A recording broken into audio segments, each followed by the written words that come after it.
Okay, today I have another Ukraine update. A couple of days since I've said anything about the war in Ukraine. Well, the propaganda continues to flourish everywhere, probably from both sides, but at least on YouTube, the Ukraine propaganda is dominant. Um, Basically, video after video saying how decisive Ukrainians are winning against the Russians. But if that's true, it makes you question why isn't the war over already, right? Okay, so let's take a look at one of these. Great ambush from Ukraine for the Russians. He has cornered the Russian soldiers. From Anka Daily War is the News. most dangerous thing in the world. All wars result in thousands of deaths. That's why even armies need safe zones inside the battlefield. Secret tunnels, armored military bases, and huge trenches are dug. But what happens if these zones are not really safe? The war between Russia and Ukraine is the answer to this question. In an extraordinary operation, the Ukrainian army raided the Russian safe zone. This operation changed all the balance on the battlefield. As Anchor Daily News team, we investigated all the details of this operation for you. Our expert team made important analyses about the results of the operation. You can support our team to continue this kind of news. For this, you can use the Super Thanks button below the video. Let's start if you're ready. As you know, the war between Russia and Ukraine has recently centered on a single city.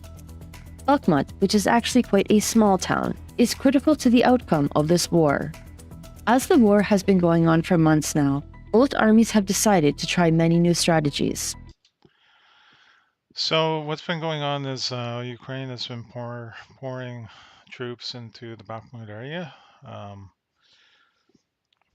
From what's being reported on both sides, anyways, and it looks like it's I don't know. They seem to be really focused on Bakhmut for some reason. I'm not sure if this is going to be as strategically uh, key location as it may appear to be. We don't know. The situation is Bakhmut is more or less surrounded on three sides by the Russian front. Let's see what they're doing with it. After the Ukrainian army gained the upper hand in this region, Russia reapplied an old method. Large trenches were dug in all areas where the Ukrainian army could advance. Digging trenches is one of the oldest war techniques in the world, because these large trenches stop the advance of armies. In the past, horse soldiers Um, Trenches in modern warfare, it's mostly to take for infantry to take cover from small arms fire.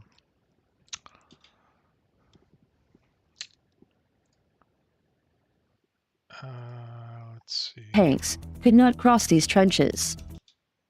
No, most tanks can cross those trenches. The deep trenches changed the route of the armies.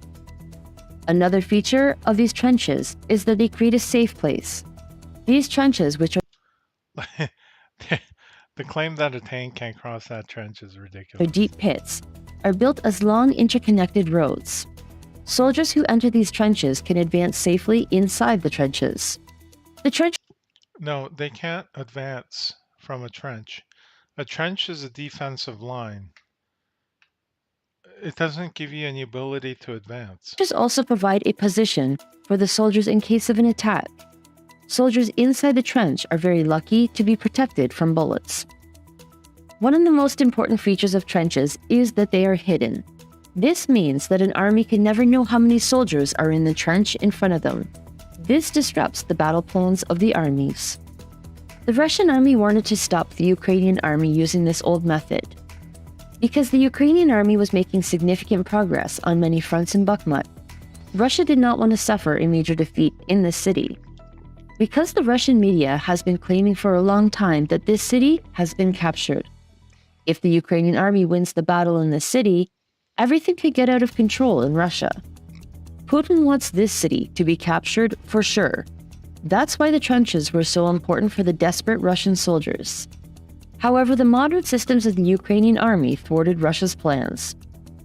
The war between Russia and Ukraine is considered the most interesting war in the world because Okay, this is really weird. Like, notice a complete lack of map and location analysis, and what weapons are being against which positions against what. So far, it's been just nothing, and wrong information about trenches. many modern techniques are being used for the first time in this war. The Ukrainian army also used modern technology against the Russian trenches. The drones in the Ukrainian army's inventory map the trenches dug by the Russian army. The Bayraktar drones developed by the Ukrainian army for this operation have a very advanced camera system. Supported by thermal cameras and artificial intelligence, these drones also prepared reports on the number of soldiers in the Russian trenches. Listen, this is garbage. Okay, so they're saying that they have thermal cameras and they can presumably take a look at where the troop concentrations are along the trenches. Here's the thing, though. Aerial information gathering about trenches and where the forces are. I mean, they've been using that since World War One. Come on. What are we talking about here? Thanks to these reports, it was revealed how many Russian soldiers were in each trench. In this way, everything was ready to launch an operation. The most important feature of the trenches, secrecy, was no longer working. But Ukrainian commanders did not want to launch an operation immediately. Because they had a smarter plan, the Ukrainian army continued to secretly follow the Russian trenches. A report was prepared on the changing times and the number of soldiers in the Russian army. This report was analyzed in detail by Ukrainian commanders. It was time to make a plan. The Ukrainian army wore camouflage suits in Bakhmut. These clothes were covered with bushes and tree branches. In the middle of the night, Ukrainian soldiers crawled towards the Russian. Wait, what? Why are they wearing ghillie suits in the middle of the night? Also, if they have thermal imaging, why wouldn't Russians have thermal imaging? None of this makes any sense. Trenches. These were the most elite soldiers of the Ukrainian Army Special Operation Team. Very quietly and slowly, they approached the Russian trenches. Meanwhile, their commanders were watching and directing them by radio. Ukrainian army drones were watching the soldiers from Russian watchtowers. This gave them instant information about the troops' movements. After about 2 hours, Ukrainian soldiers began to reach the center of the Russian trenches. It was time for the Russian soldiers to change their guard. The Ukrainian soldiers sneaked into the Russian trenches and moved more freely during the changing of the guard. The Russian soldiers heard voices, but Changing of the guard is not one single event for an entire trench.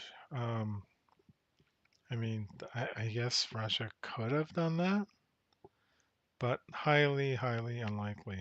they thought it was their friends. It is well known that there is a major ammunition crisis in the Russian army.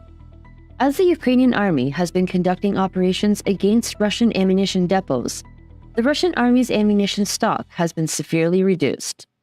The Russian army, which cannot find enough weapons, Introducing the magnetic camera, your new go-to device for keeping tabs on your surroundings.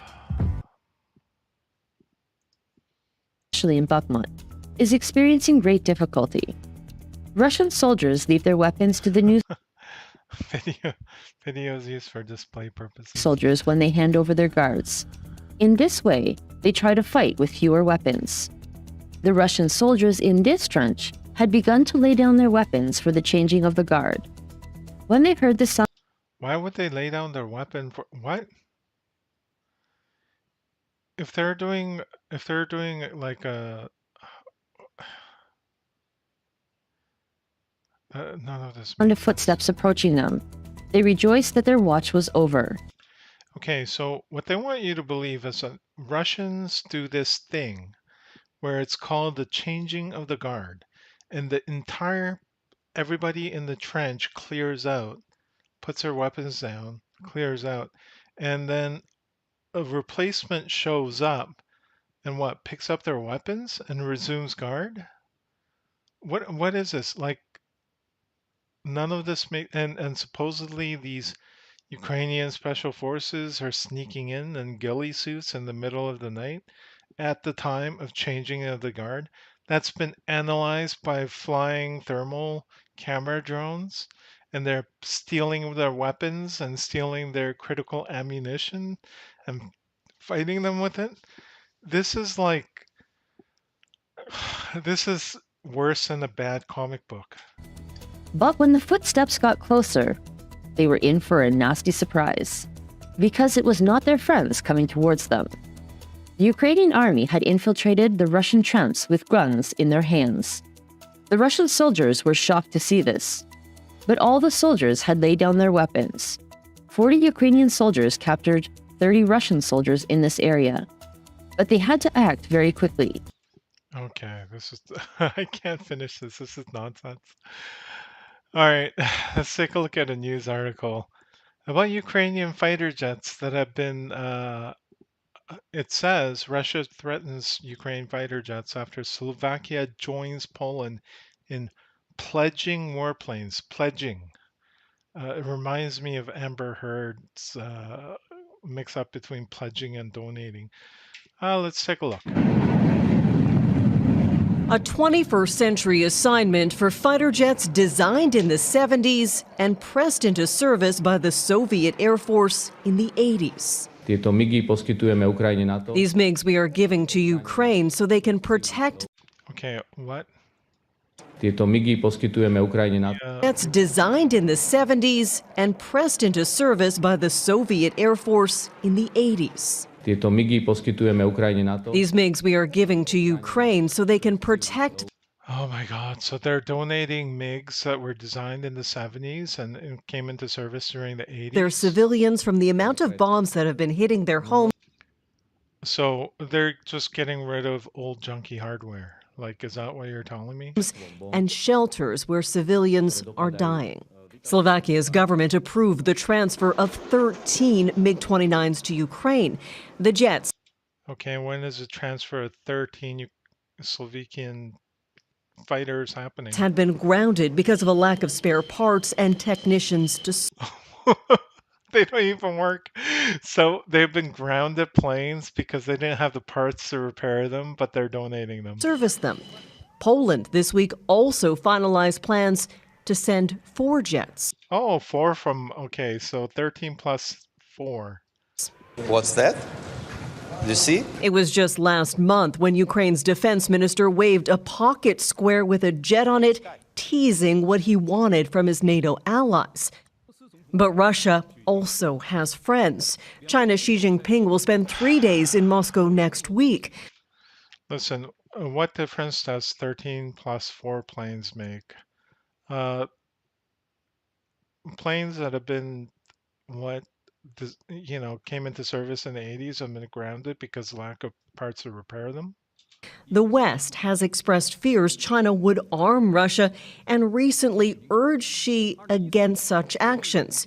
Germany suggested China use its sway to convince the Kremlin to withdraw from Ukraine. 中方将秉持 China will uphold Look, China decided to back Ukraine because, or not Ukraine, back Russia because when the West is cutting off financial ties with Russia, who do you think will step in to sell their stuff? China. So do you think China is going to stop Russia from fighting when it's becoming China's cash cow? It's highly unlikely. its objective and fair position on the Ukrainian crisis, says the spokesperson for the Chinese Foreign Ministry. When it comes to Russia's war in Ukraine, Putin's advisors told a state media outlet Moscow highly appreciates the balanced position of the Chinese leadership. Russia's full invasion of its neighbor last year prompted Sweden and Finland, which shares a land border with Russia, to seek security under the NATO banner. So remember when basically Soviet Union gave up East Germany, basically let East Germany rejoin West Germany and basically become under protection of NATO because NATO promised that they would not move any closer than Germany towards Russia, right? Now they're just like openly talking about Sweden, Finland, Poland, Slovakia, Ukraine, all just right up on the border. Like, imagine if Russia and China decided to bring within their fold every country surrounding the USA. What do you think USA would do? Welcome. Thank you. After lengthy talks, the Turkish parliament will start the ratification process for Finland. Talks continue on Sweden's bid. Turkey and Hungary had previously blocked the joint NATO bid. Hungary now says it will also start the ratification process for Finland. Russia previously warned that it would be forced to respond should NATO set up military infrastructure along the borders of the Nordic country. Like, why is NATO trying to wage war against Russia so bad? Didn't they like pilfer enough of Russia during its Soviet Union collapse? Basically, just everybody going into Russia and just robbing the entire place, um, you know, through the oligarchs. Completely crazy. Like, this is a level of aggression that nobody would put up with. But the West expects Russia to put up with it. Amazing. If you're a parent between 50 and 65 years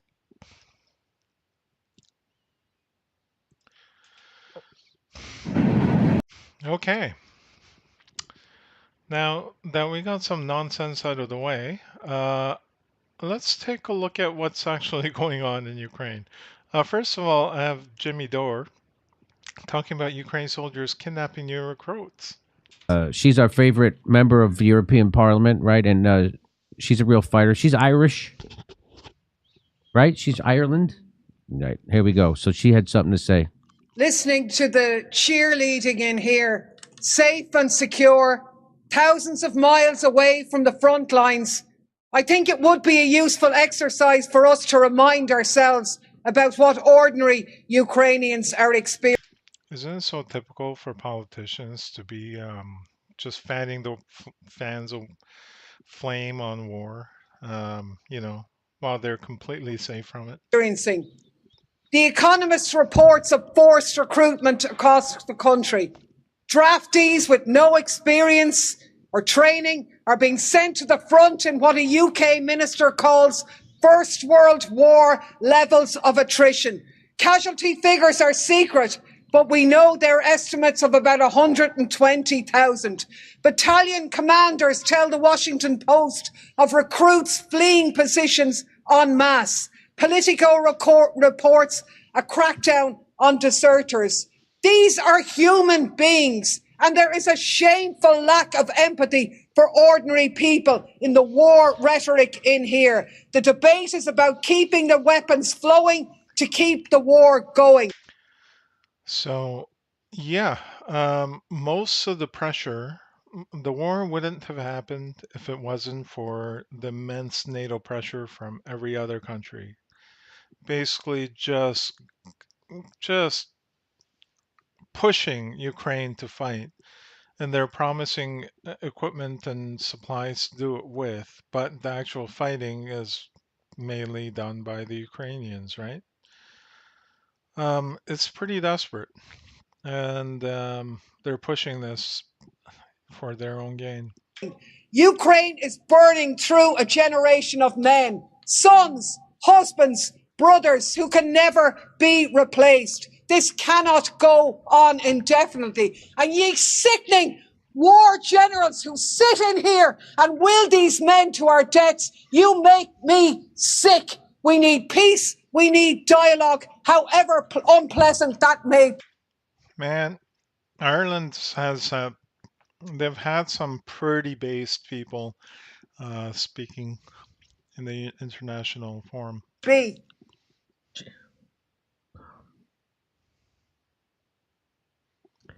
Just so you know, Ukraine's getting slaughtered. I was at dinner last Saturday with 4 people, and they were convinced that Putin's getting his ass kicked. Oh, that's why we keep sending them billions of dollars, because they're doing so well? Yeah, like Yeah, it doesn't make any sense to me. Like, why would they need to send all this equipment and supplies if it wasn't to replace heavy losses? Like, how does any of this make any sense? Because we're about to win. That's why it keeps costing more money. Even the newspapers now are admitting it. This is the Washington Post. Ukraine short of skilled troops and munitions as losses and pessimism grow. Even the Washington Post now is admitting it. She's not lying. It took 3 of them to write this. I know. So have you heard about that? Yeah, I've seen it. They're dragging people off. So what's going on in Ukraine now? So they've gotten so many men have been slaughtered. 100,000 soldiers, they say, have been slaughtered. Mm-hmm. This is the real tragedy of this war. The real tragedy of this war is the Ukrainian people are being slaughtered in a proxy war that they don't want. But the United States wants and NATO wants, and so we're having it. And it's so bad. They wanted a war for decades. In fact, they overthrew the Ukrainian government in 2014, the Maidan Revolution, in order to make this happen. Now that they're literally kidnapping people on the streets of Ukraine and forcing them into service. You think I'm kidding? Watch this.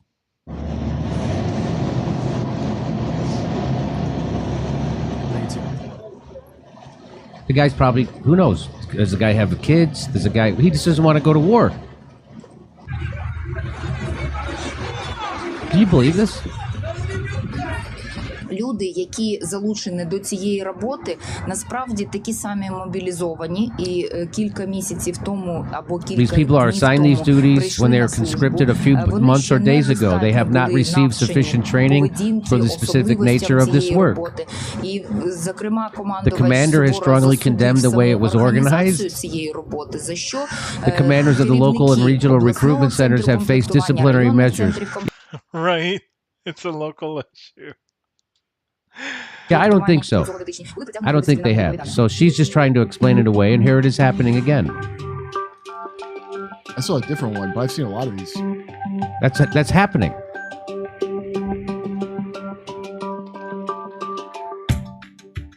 These are isolated cases. Well, why are they happening at all? What? Isolate. Such a person must first be sent to a medical check to find out where they are doing this for a picture, so that. Oh yeah, it's Russians. That's the Russians would later talk about it, and so I don't understand what this guy's even saying.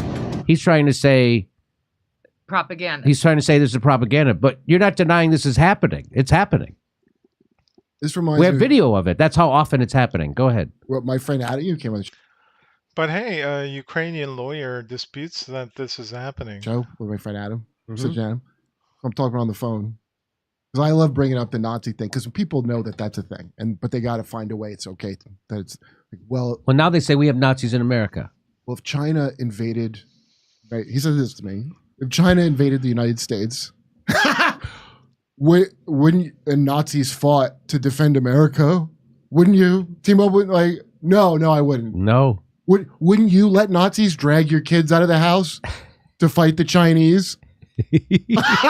With a Nazi imprint over the American flag. Crazy, dude. Let's watch the rest of this.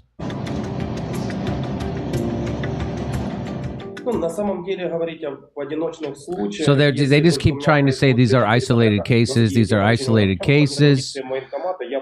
These are all isolated cases. I alone have 20, he said. Ukrainian recruitment officers can demand to see a person's papers at any time if they are registered for potential military duties. So, I don't really care about this. But did you see that? Did you see that, Kurt? It said a random poll. A random poll. Is that did Rachel Maddow conduct it? Is that why it's called a random poll? No further information on that poll? A random poll? What does that mean, a random poll? Who did the poll? A random poll. That doesn't sound like a poll. A random poll found Ukrainians relax about the work of recruitment officers. I don't know what that means. A random poll? You got to tell me where the poll came from. They show their documents and they ask to see yours, this guy says. If everything is calm and quiet, then they move on. They even have a chat. They said they could call me up at any... So this guy now...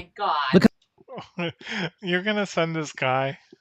Look at this guy. how old this guy is. And they said they could call me up at any time. By the way, it's a harder life in Ukraine. This guy's 18. Anyway, it says they issued me a document stating that I can go free, showing that I have been in the military registration and enlistment office. Ukraine announces general mobilization in 2022. This was a fully... That's it. So that's wild video. I've heard about that happening. I couldn't believe it until I saw that video. Holy cow. I didn't know there were that many. I saw a completely different one showing. I'm like, oh that yeah? doesn't look good. How could you make someone go fight in a war like that if they don't want to? I mean, it just...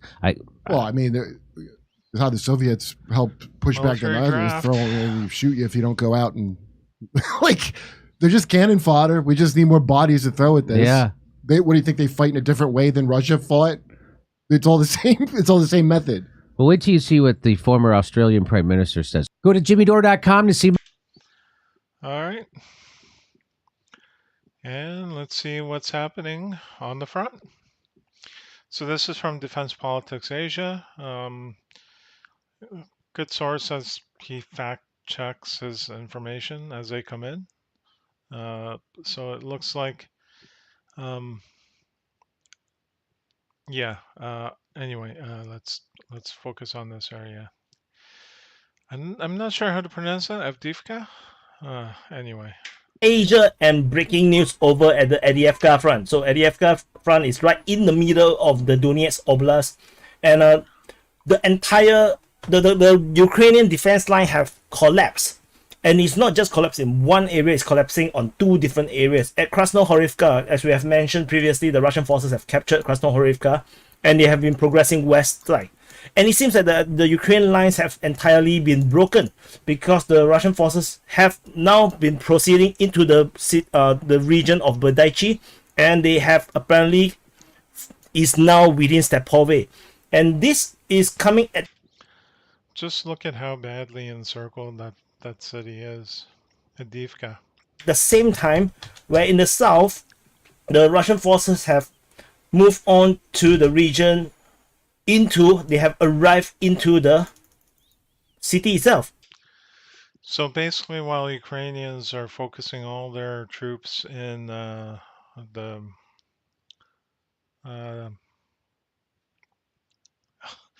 forget the name of the city now, elsewhere on the front.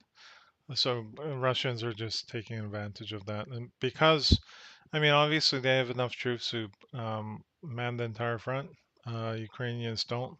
Ukrainians have to shuffle their forces around from place to place, concentrate wherever the latest focus happens to be. But, well, Russians can just wait them out. They have the numbers advantage. If the Ukrainians pull out of a certain area, they take advantage of it.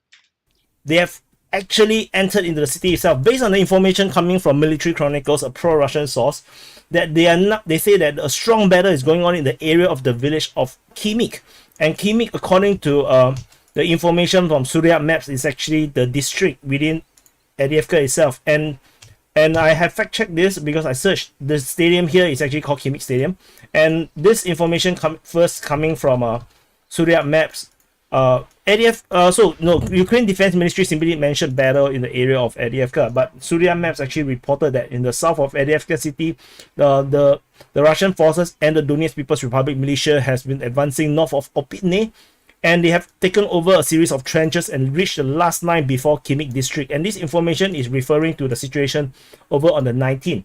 And so as a result, the Russian forces from the Opitne region have moving north, and they have broken through the Ukrainian lines, and based on the latest information from Military Chronicles, they have now entered into Avdiivka itself. This is actually amazing and crazy. And this coupled with the situation in the north, where the fighting have entered into Stepove itself, and they have now moving towards Berdaichi, and this the situation, the information from Badaichi is actually corroborated by the Ukrainian Defense Ministry, as they mentioned offensive action in the area of Badaichi. So this is corroborated, and this information is absolutely happening. You know, this is actually happening, that the Russian forces is now pushing and making breakthroughs in the Adiyevka front. And the most weird stuff is that the Ukrainian Defense Ministry actually mentioned fighting in the area of Olivka, and this is fighting in Orlivka doesn't make sense considering the current distribution. I would think that Orlivka would be somewhere, somewhat of a fallback position from Avdiivka. If that city falls, that'd be sort of like Orlivka would be the gathering point before pulling back further, probably. But yeah, extremely weird. Let me fact check this to double confirm again. So I just fact check myself. This is not fighting. This is actually bombardment. So the information is invalidated. So the okay, bombardment, that makes more sense. So the Russian forces is now bombarding Olivka and all the different towns all around here. So it would make sense that the Russian forces would bombard Orlivka, because if they can take that, they would completely surround Avdiivka, cut off the supply lines, wait them out. Russians, again, have the numbers, so they just need to wait it out. And then basically, eventually, with enough shelling and enough time, they would just kind of, I mean, if they're cut off, they don't have any other options other than to surrender if any troops remained in Avdiivka. And the Russian forces also pushing in Vodian and towards Shivany, where the Ukrainians are holding their most strongest line around this area here. But they are unable to hold the line here, which broken through with the Russian forces penetrating into Avdiivka itself. And this is very bad, because the fall of Badaichi and then Olivka, and we will actually see more or less the collapse of all operational encirclement. Considering the terrain, like, it doesn't make sense that they can actually hold a front at that location. It's just fields. How are they going to hold that? Of Adiyevka. Fighting generally is, as the Russian Defense Ministry always mentioned, is moving towards Tonenke. The Ukraine, like, take a look at the previous Russian position in the south, right? Vodyap and Opitny. Like that has some pretty decent cover, because there's like a creek or whatever running through it.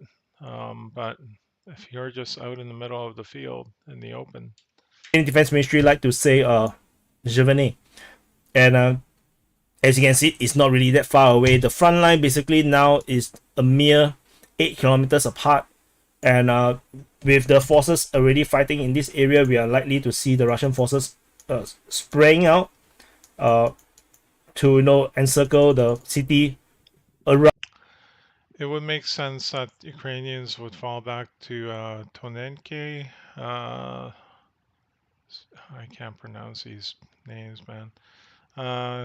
Stivern, and in the north, Berdichi. Um, that's where probably the new front would be.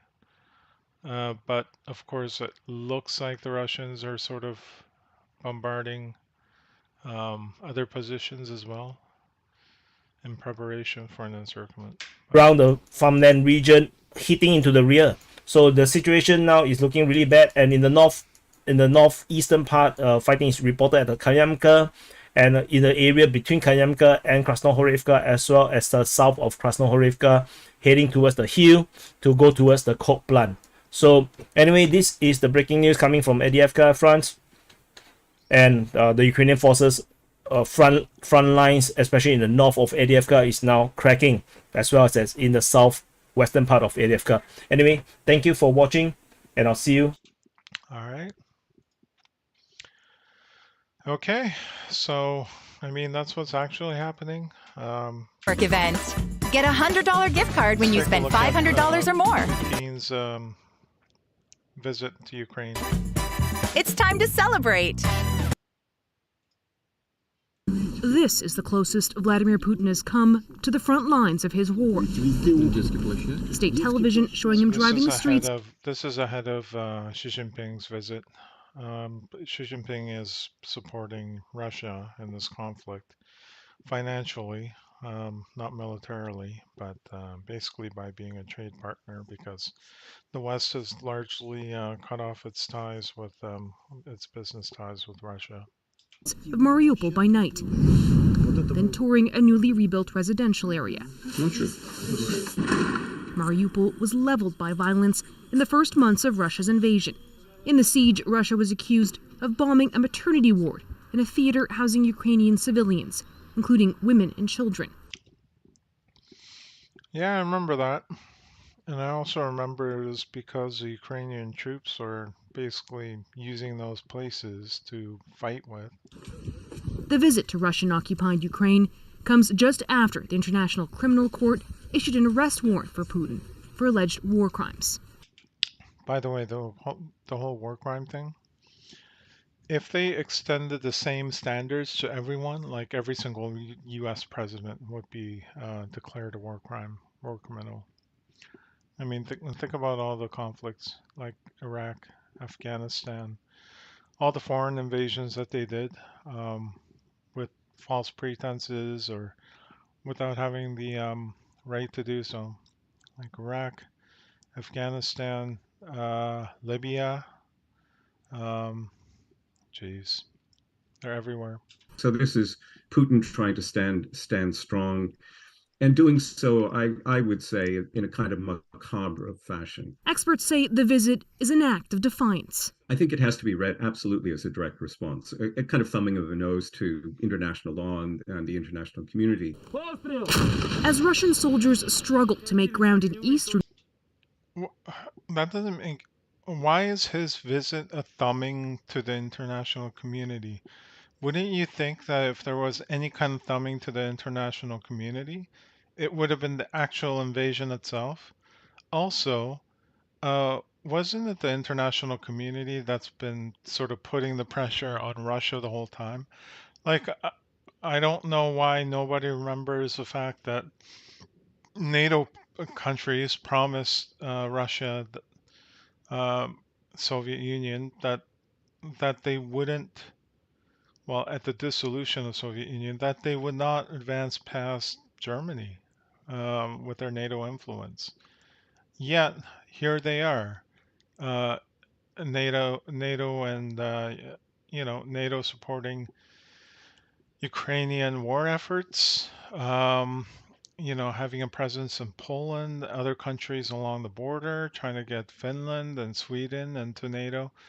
By all measures, they're the ones that are like completely disregarding any kind of international agreement or promises so that they can feed their war machines.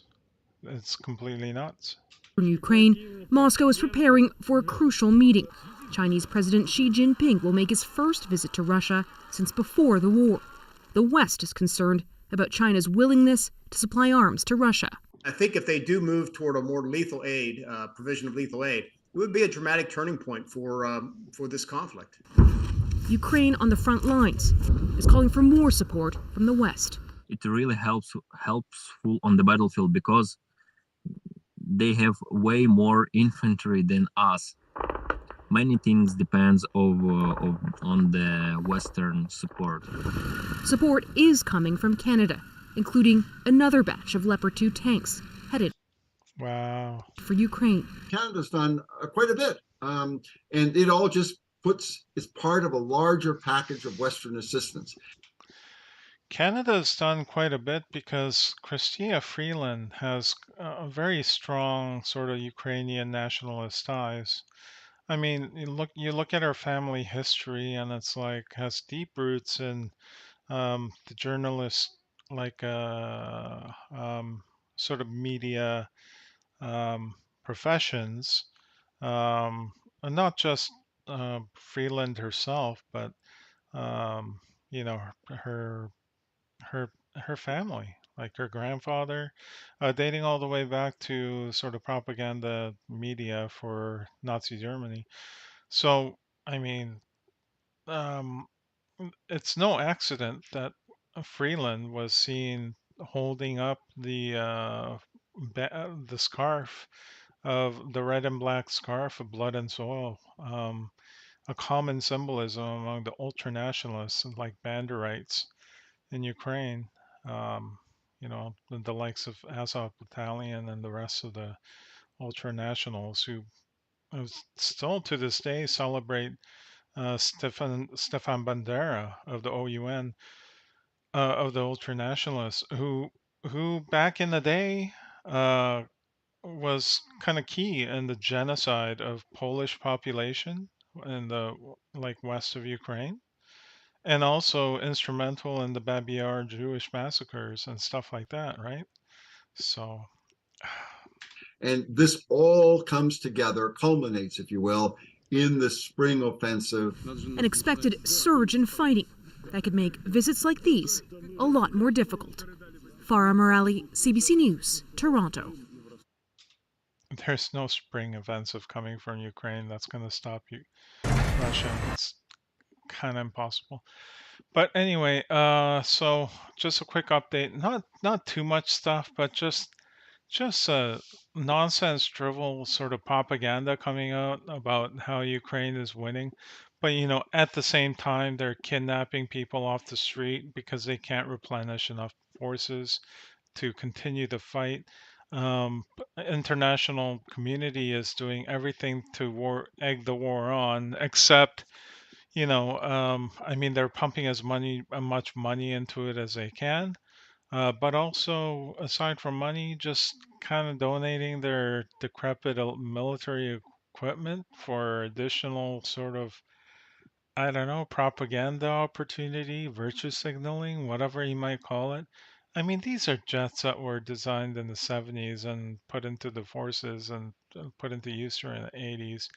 Like MiG fighters are so old and decrepit, they were just sitting on the ground, not repaired because they didn't have the parts for them. It's nonsense. And meanwhile, the there are places along the front where Russians are taking advantage of the advantage of numbers of basically how outnumbered the Ukrainians are. They're basically taking advantage of that mismatch and gaining ground wherever they can every time Ukraine shifts its forces to concentrate for a counterattack, right? So this is only a matter of time. The question is how many Ukrainian men does the international community want to throw into the meat grinder until this whole thing is over? Especially with support of China behind Russia, there is no way that the NATO forces are going to do anything to touch Russia at this point. And there's no way that Ukraine is going to win against the combined resources of Russia and China. Where China is, although they're not supporting Russia militarily, they're basically stepping into the void of the commerce that used to go on between Russia and European Union and North America because everybody's trying to cut off commercial ties with Russia for virtue signaling, if nothing else. So.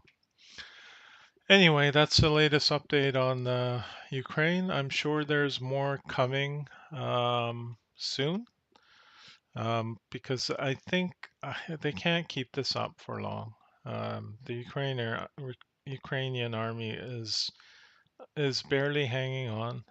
We'll see some news going forward fairly soon, I imagine.